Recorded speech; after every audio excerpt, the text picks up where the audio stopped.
Sister kicked me out, and my parents supported her. Now your room will be hers. Dad shouted laughing, so I left. A week later when my lawyer called them, parents begged me. I always knew my family was screwed up, but I never thought they'd actually throw me out like I was nothing. My sister, Grace, had been working for this moment for years. Ever since we were kids, she'd made it her mission to turn our parents against me. She would steal things and blame me. Break things and say I did it. Make up stories about how I was lazy, disrespectful, or just a burden. And my parents? They always took her side. No questions asked? I remember one time when we were younger, Mom's purse was on the counter, and later that day she noticed some money was missing. Grace immediately gasped and said, "Derek took it!" As if she had just cracked the case. I hadn't even been near the purse, but it didn't matter. Mom's face fell in anger, and before I could get a word out, she was screaming at me that I was a liar and a thief. Meanwhile, Grace was standing behind her, smiling. She always did this. And every time she got away with it, she pushed a little further.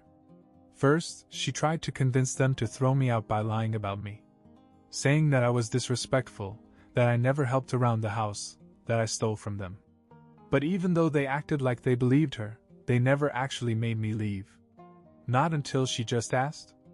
The night before my birthday, I heard them talking about it. I was already in bed, half asleep, when I heard my door creak open slightly. I stayed still, breathing slowly, pretending to be asleep. My mom whispered, "He's asleep," then gently closed the door. I thought they were just checking on me, but then I heard them go back down the hall, their voices low. That's when I heard Grace speak. "I want him gone." That woke me up quickly. I stayed very still and listened.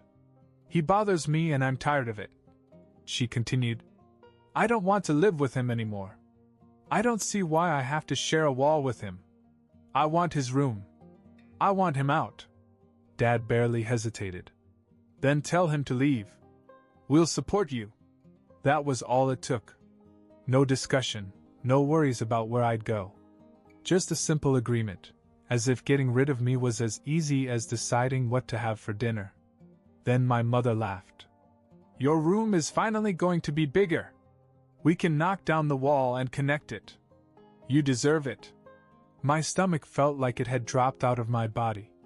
They weren't just okay with it. They were excited. I lay there staring at the ceiling, my heart pounding. I wasn't even angry at that moment. Just numb. I guess part of me had always hoped, foolishly, that deep down they cared about me. That maybe one day I'd do something right in their eyes. But this? They didn't even hesitate. I didn't sleep much that night. The next morning I sat at the breakfast table waiting for them to say it. They thought I had no idea what was coming. Grace took her time, scrolling through her phone, eating her toast, dragging it out like she was savoring the moment. Finally, she looked at me with that smug little grin and said, "You should start packing. We've decided it's time for you to leave." I looked at my parents. Dad was drinking his coffee like nothing was wrong. Mom was focused on her phone like it was just another morning. She finally looked up at me. "It's for the best. Grace deserves more space. She's a wonderful daughter and she deserves it. She's earned it." As if I were something she had worked hard for. Grace smiled. "So you'll be gone by tonight, right?" I didn't say anything for a few seconds. I just looked at her, trying to understand what I had done wrong besides being born. I swallowed hard. "Yeah." Grace beamed like she had just won an award. I packed my things that night. Not that I had much. Just some clothes, my phone charger, and what little money I had saved. It was just enough for a cab. I could hear them laughing in the living room as I stuffed my life into a bag.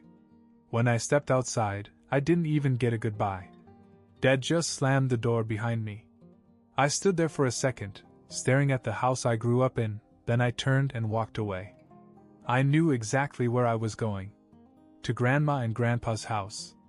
I walked to the end of the street and hailed a cab. I had just enough money to get to my grandparents' house. They lived about 30 minutes away, and I spent the whole ride staring out the window, trying not to think about the fact that my own parents had just thrown me away like garbage. When I finally got there, it was late. I stood at their door for a second before knocking, suddenly feeling stupid. What if they didn't want me either? What if I had no place to go? A few seconds later, my grandmother opened the door. She was wearing her robe, her face full of concern. "Derek?" I tried to say something, but my throat tightened. She pulled me inside without another word. "What happened? What are you doing here so late?" I swallowed hard. "Mom and Dad kicked me out." Her eyes widened. "They what?" So I told her everything. How Grace had always been against me. How she finally convinced them to get rid of me. How they didn't even hesitate. I didn't want to, but when I was done talking, I couldn't stop the tears from coming. I hadn't let myself react back at the house. I had kept it all inside. But here, standing in my grandmother's warm kitchen, it hit me all at once. She hugged me tightly. "Oh, honey." Then I heard a voice behind me. "What's going on?" I turned around. My grandfather was standing there, his face hard. He had always been a quiet man, the kind of guy who didn't talk much, but when he did, people listened. I quickly wiped my face. "Mom and Dad kicked me out." His jaw clenched. "They did what?" Grandma told him everything I had just told her. As she spoke, his face grew darker and darker. When she finished, he sat down at the table and was silent for a moment. Then he said, "And where exactly do you think they got this house?" I frowned. "What do you mean?" Grandma sighed. "Your grandfather bought this house for them when they got married." That took me by surprise. I had never thought about it before, but it made sense. My parents had always struggled financially, but they had owned this house for as long as I could remember. I just assumed they got lucky or something. Grandpa shook his head. "They think they can kick my grandson out of a house I gave them? No. It doesn't work like that." He pulled out his phone and scrolled through his contacts. "I'm going to fix this." Then he looked at me. "You trust me?" I nodded. He handed me a small piece of paper with a phone number on it. "Call this man tomorrow. His name is James. Tell him who you are and explain the situation. Then don't do anything else. Just wait." I didn't quite understand what was happening, but I nodded again. Gran made me some tea and we sat in the kitchen for a while. She kept shaking her head and muttering that she couldn't believe what my parents had done. I could barely take any of it in. The exhaustion was starting to set in and I felt like my brain was on autopilot. Finally, she led me into the guest room. "Get some rest, sweetheart. You're safe now." I laid down and stared at the ceiling. For the first time in my life, I wasn't under the same roof as my parents and Grace. And for the first time in a long time, I felt like maybe that was a good thing. I woke up to the smell of bacon and coffee. For a second, I forgot everything that had happened. I was warm, safe, and the house was quiet. No arguing, no tension, no Grace. Then it hit me. I wasn't home. And I wasn't going back. I sat up, rubbing my eyes. My phone was on the nightstand, and when I picked it up, I saw a few missed texts from my mom. "Mom, where are you? Mom, you better not be at my parents' house. Mom, you are making this harder than it has to be." I just stared at the messages. Harder for who? I didn't reply. Instead, I got dressed and went to the kitchen, where my grandma was setting the table. Grandpa was sitting with his coffee, scrolling through his phone. He barely looked up. "Did you call James yet?" I shook my head. "Not yet." He slid his phone toward me. "Do it now." I picked up the paper with the number and dialed. The phone rang twice before a deep voice answered. "James speaking." I swallowed. Hi. My grandpa told me to call you. He said you could help?" There was a pause. "You must be Derek." "Yeah." "All right, kid. Tell me exactly what happened." So I did. Everything from the years of Grace turning my parents against me to them finally kicking me out. I even told him about the conversation I overheard and the way my dad had slammed the door behind me. James listened without interrupting. When I was done, he exhaled sharply. And they're still living in that house? Yeah. Not for long. I frowned. What do you mean? Your grandpa owns that house. Not them. And legally, he can do whatever he wants with it. I hadn't really processed that part yet. It was their house, as far as I had always known. But now I realized they didn't own anything. James continued. I'll handle the paperwork today. They'll get a call soon. I hung up and looked at Grandpa. What exactly is happening? He sipped his coffee. They're about to learn a very expensive lesson. By noon, the first call came. Grandpa's phone rang, and he answered it on speaker. It was my dad. What is going on? Grandpa didn't even blink. You have 1 week to pack your things and leave. What else isn't clear? Dad stammered. You can't just kick us out. Grandpa chuckled. You kicked my grandson out of my house, and now you're shocked it doesn't belong to you. You made your bed, now lie in it. I could hear my mom in the background, freaking out. Grace was yelling something, but I couldn't make out the words. Grandpa, please, my mom said. We didn't mean for it to be this serious. It was just a misunderstanding. Misunderstanding? Grandpa repeated. You threw your son out like garbage. You didn't even care where he went. So now you can figure out where you will go. Dad's voice turned desperate. We have nowhere to go. Grandpa didn't respond. He just hung up. That night they showed up. I was in the living room when I heard a car pull up outside. I peeked through the curtain. It was them. Mom, Dad, and Grace. I felt a weird mix of emotions, anger, dread, satisfaction. But before I could react, Grandpa was already at the door. The moment he opened it, Mom started talking. Dad, please, can we talk about this inside? He didn't move. No. Say whatever you need to say right here. I stepped up behind him. Grace's eyes narrowed when she saw me, but she didn't say anything. Mom looked at me, then back at Grandpa. You don't need to do this. We're family. Grandpa raised an eyebrow. Family? You mean the family you threw out last night? Dad groaned. Look, we were wrong, okay? We shouldn't have done that. But this isn't fair. You can't just evict us. Grandpa crossed his arms. Actually, I can. And I have. Grace finally spoke up, her voice sharp. This is all his fault. She pointed at me. He ran to you like a little snitch because he couldn't handle being told to leave. I laughed. I wasn't the one who asked to be kicked out. That was all you. Her face turned red. You don't even deserve that house. I do. Grandpa let out a short laugh. Then by your own. Grace looked like she was about to explode. Mom tried again. Dad, please. We'll fix this. Just let us stay. Grandpa shook his head. No. You wanted Derek gone? Well, now you are. You have 1 week to get out, or I'll call the cops and have you removed. Dad clenched his fists, his face dark.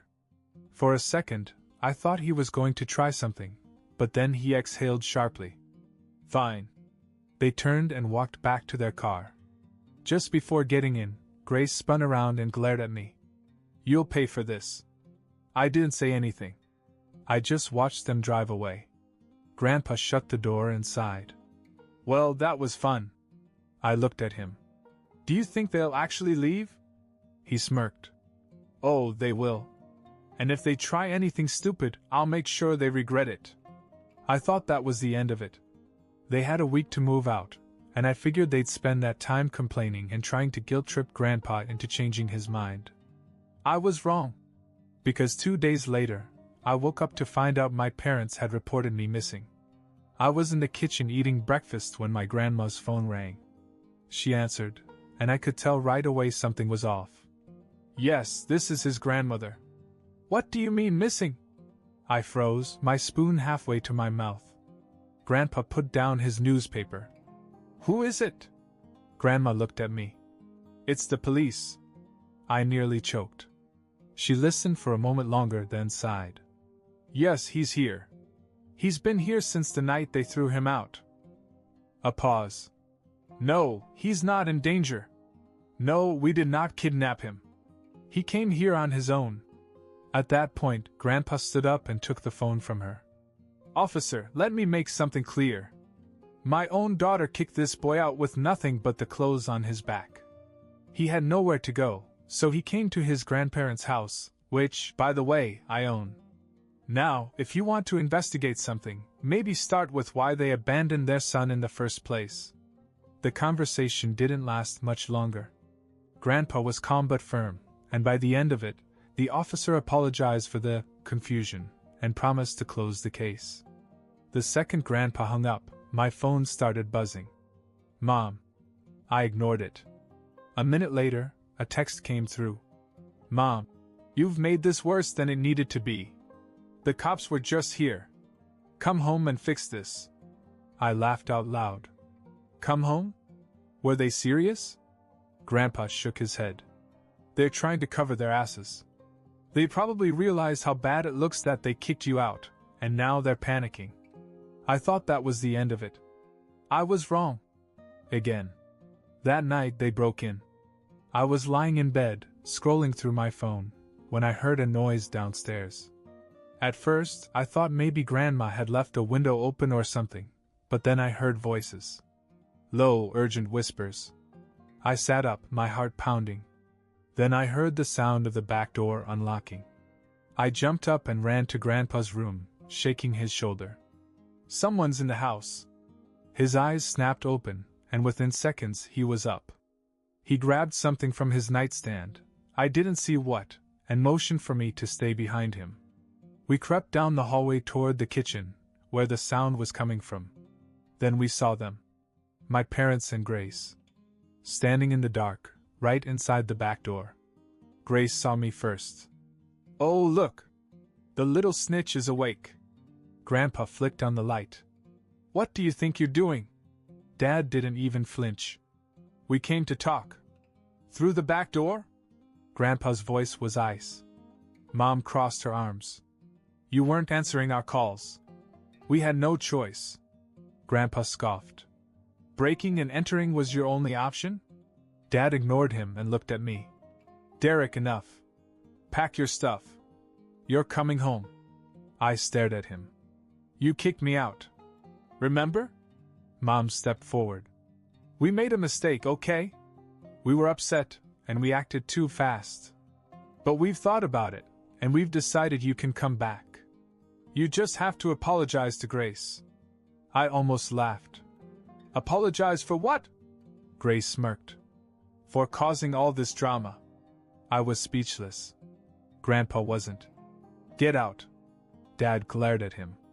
You can't keep him here. Grandpa tilted his head. My house, my rules. And I'm done playing nice. That's when I saw what he had grabbed from his nightstand. A gun. He wasn't pointing it at them, but he didn't have to. Just holding it was enough. Grace's smirk vanished. Mom took a step back. Dad clenched his fists. Grandpa's voice was calm. I've given you every chance to walk away from this with some dignity. But if you don't leave right now, you're going to find out exactly how serious I am. No one moved.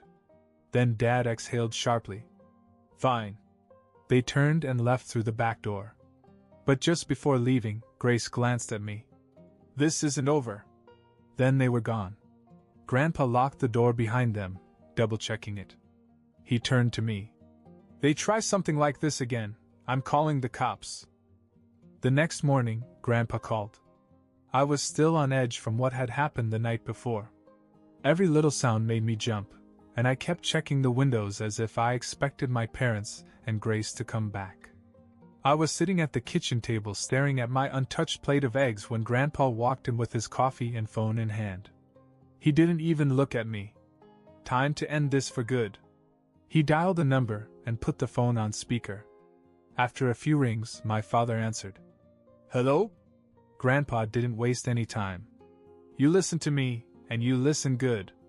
You're going to pack up and leave this house by the end of the week, just like I told you. And you're not going to bother Derek ever again? Dad scoffed. Or what? Grandpa leaned back in his chair, completely calm. Or I rewrite my will. Silence. Then Mom's voice came over the phone. You wouldn't. Grandpa chuckled. Try me. I stared at him, confused. What does that mean? I whispered. He covered the phone and looked at me. It means I was going to leave them something when I died. But now? Not a damn dime. Dad's voice was tight. You're bluffing. You think so? Grandpa replied. I have my lawyer on speed dial. I can have everything changed by the end of the day. That house you live in? Gone. Every last dime I've set aside for you? Gone. And guess who gets everything? He looked at me. It took me a second to process what he was saying. Grandpa wasn't just kicking her out. He was cutting her off completely. Mom's voice came back, full of panic. Dad, please. We made a mistake. You can't just disown us for that. Grandpa raised an eyebrow. Oh? Like you disowned your own son? Dad tried a different approach. Okay, fine. We'll leave the house. But you don't have to be so extreme, Dash. I do, Grandpa interrupted. Because I know you too. You're never going to stop trying to manipulate him. You'll keep scheming, keep twisting things, keep making his life miserable. Well, not anymore. You burned that bridge. It's gone. Grace finally spoke up. So what? You're giving him everything? Grandpa smiled. That's right. The house, the money, everything. It's Derek's now. I almost dropped my fork. Wait, what? Grandpa just nodded. You heard me. You're staying here. This is your home now. Dad was furious. You're seriously giving everything to him over us? Grandpa sighed like he was bored. Yep. Grace lost it. That's not fair. Grandpa let out a sharp laugh. Neither is life. Get over it. Dad muttered under his breath. Mom sounded like she was crying. Grace kept screaming in the background. But Grandpa was done. You have until the end of the week, he said. If you're not out by then, I'm calling the cops. Then he hung up. I sat there speechless. Grandpa took a sip of his coffee. Well, that was fun. And that was it. At the end of the week, my parents and Grace packed up and moved into a rented apartment. Grandpa made sure they knew there was no coming back. I expected them to try another trick, another stunt, but they didn't. I think they finally realized there was nothing left for them to take. Grace sent me one last text before she blocked me. Grace. Enjoy the house, loser. I hope it was worth losing your family. I didn't reply. Because for the first time in my life, I actually felt like I had a family. Grandma and Grandpa were there for me in a way that my parents never were. They supported me, encouraged me, and for the first time, I wasn't just tolerated in my own home, I was wanted. A few weeks later, Grandpa sat me down and handed me a set of keys. You belong here, boy, he said. This house is yours now. I stared at him, completely overwhelmed. Are you sure? He nodded. I've never been more sure of anything. And that was that. I moved into the house permanently, and life finally started to feel normal. Peaceful. No more walking on eggshells. No more fighting to prove myself to people who never really cared. As for my parents and Grace, they never tried to contact me again. I guess once they realized I was no longer a resource for them to use, they stopped caring. And honestly, that was fine with me.